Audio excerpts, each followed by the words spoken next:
yang lebih horor daripada lu punya pasangan yang NPD, yaitu kalau misalkan lu punya pasangan yang psycho ya. Ini gue punya cerita fresh ya, baru keluar dari oven nih, cerita teman gue sendiri. Gue udah minta izin sama dia buat ceritain karena menurut gue ini penting buat pelajaran bagi kita semua. Jadi ceritanya gini ya, awal mulanya kan teman gue ini baru putus ya daripada mantan yang toksiknya terdahulu nih. Kemudian dia bertemulah dengan si cowok psycho ini ya kan.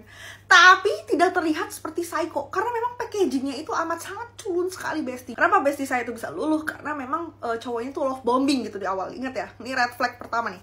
Love bombing, hati-hati lo sama cowok-cowok love bombing. Jadi serangan PDKT-nya tuh kayak suka traktir yang mahal-mahal, diajak jalan kesana kesini ya kan, dibeliin ini tuh yang mahal-mahal gitu. Cewek mana yang gak kepincut bestie? Akhirnya bestie saya luluh ya kan. Akhirnya pacaran lah mereka. Seiring berjalan waktu, berjalan dengan lancar gitu, baik lah. Cuman ya karena LDR aja jadilah tercium itu kan bau-bau kejanggalan dan keanehan-keanehannya seperti di kasus Kopi Sianida. Ini cowok nih banyak nipu gitu, maksudnya banyak bohong ya kan, omongannya tuh banyak bullshit gitu, tidak sesuai dengan kata dan perbuatannya itu tidak sinkron gitu. Nah karena mereka itu kan LDR, akhirnya nih si cowok tuh ngapel teman gue ya kan, terus diajak jalan lah mereka. Nah terjadilah suatu insiden yang amat sangat mengguncangkan temen gue ini ya kan. Jadi nih cowok ini melanggar apa yang bestie gue tuh udah wanti-wanti dari awal, kalau misalkan dia dalam hubungan tuh dia nggak mau dibentak gitu. Tapi di suatu ketika ini cowok ngebentak bestie gue yang dimana mantan-mantannya bahkan ibunya sendiri tuh nggak pernah ngebentak dia, tapi ini cowok berani-beraninya ngebentak. Dan lu tahu apa yang lebih gila lagi? Temen gue nih udah capek ya kan, dia tuh pengen pulang, dia udah nangis-nangis mohon-mohon tolong pulangin gue nggak mau dia bawa kemana-mana gitu. Dan lu tahu apa yang terjadi? Dibawa keliling-keliling naik mobil, muter-muter jalan tol, kagak diturunin. Coba bestie gue udah nangis-nangis mohon-mohon minta tolong ya, kagak didengar. Psycho nggak lu? Singkat cerita, bestie gue ini kan udah gak bisa menoleransi ya ini kelakuan si cowok gitu. Akhirnya diputusin lah si cowok. Dan lu tahu apa? Si cowok kagak terima. Dia bilang katanya bestie gue tuh terlalu egois, tidak mementingkan dan tidak memikirkan perasaan dia, padahal dia sendiri gak mikirin perasaan bestie gue gitu.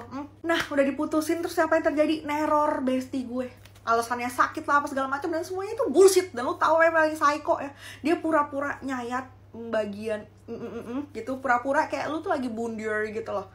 Jadi kayak dia bilang kalau misalkan lu nggak mau kasih gue kesempatan, gue aja gitu. Duh, ngancem bestie gue begitu. Coba lu psycho.